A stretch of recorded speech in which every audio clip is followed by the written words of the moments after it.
తమ హయాంలో హైదరాబాద్ ను మురికినీటి రహిత నగరంగా మార్చాలనే గొప్ప లక్ష్యంతో ఎస్టీపీలను ప్రారంభించామని బాసర కార్యనిర్వాహక అధ్యక్షుడు కేటీఆర్ తెలిపారు.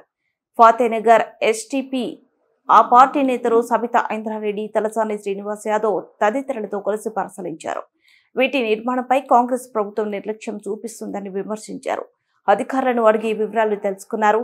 పెండింగ్ పనులు త్వరగా పూర్తి చేయాలని కోరారు. తమ హయాంలో మొత్తం 31 ఎస్టీపీల నిర్మాణం చేపట్టినట్లు తెలిపారు. 3,866 కోట్లతో మురుగునీటి శుద్ధి కార్యక్రమం ప్రారంభించామన్నారు. కాంగ్రెస్ ప్రభుత్వం ఇప్పుడు మూసి సుందరీకరణ అంటుందని ఎద్దేవా చేశారు.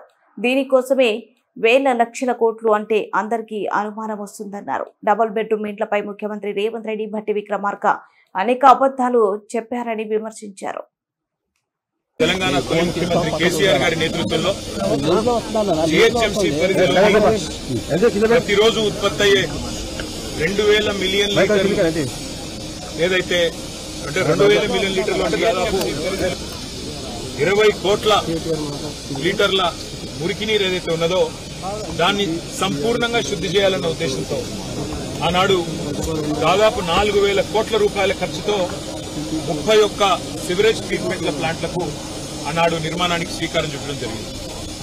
ఆ 31 సివరేజ్ ట్రీట్మెంట్ ప్లాంట్ల నిర్మాణం పూర్తి చేసి భారతదేశంలోనే ఏకైక నగరం 100% సివరేజ్ ట్రీట్ చేసే ఏకైక నగరంగా హైదరాబాద్ ని మార్చాలనే ఒక బృహత్తర సంకల్పంతో పెద్దలు కేసీఆర్ గారి ఆశీర్వాదంతో ఈ కార్యక్రమాన్ని తీసుకోవడం జరిగింది. ఇవాళ చాలా సంతోషంగా ఉంది.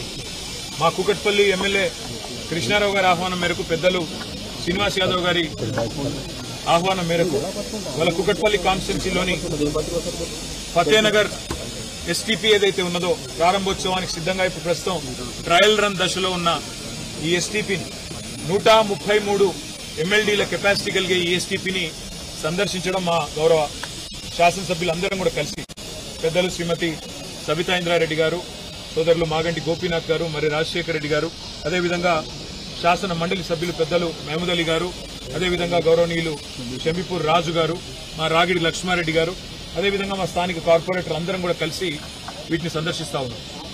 ఇది ఎస్టీపీల సందర్శనలో ఈరోజు మొదటి అడుగు మాత్రమే. ఇంకా కుకట్పల్లిలో ఇంకా దాదాపుగా మొత్తం 31 ఎస్టీపీలు, ఉప్పల్లోని నల్ల చెరువులో, అదేవిధంగా మాకు ఎల్బీ నగర్లో, ఇంకా గుద్బుల్లాపూర్లో, ఏవేవైతే రాజేంద్ర నగర్లో ఎస్టీపీల నిర్మాణం చేపట్టామో అవన్నిటినీ కూడా మేము సందర్శిస్తాము.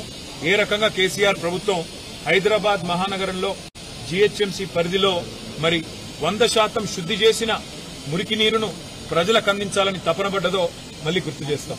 అయితే ఈ అన్నిటికంటే ఇక్కడ అడగాల్సిన ముఖ్యమైన ప్రశ్న ఏంటి అంటే, ఈ మురికి నీరు మొత్తం హైదరాబాద్ లోని వివిధ నాలాల ద్వారా ప్రవహించే మురికి నీరు శుద్ధి చేసిన తర్వాత ఇదంతా 94% మూసీలోకి పోతుంది.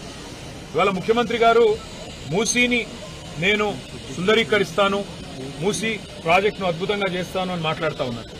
మూసీలో ముఖ్యమంత్రి గారు తెలుసుకోవాల్సింది ఏంటంటే, కొత్తగా మీరు శుద్ధి చేసేదైతే ఏమీ లేదు. ఎందుకంటే ఆల్రెడీ సివరేజ్ ట్రీట్మెంట్ ప్లాంట్లు సంపూర్ణంగా మా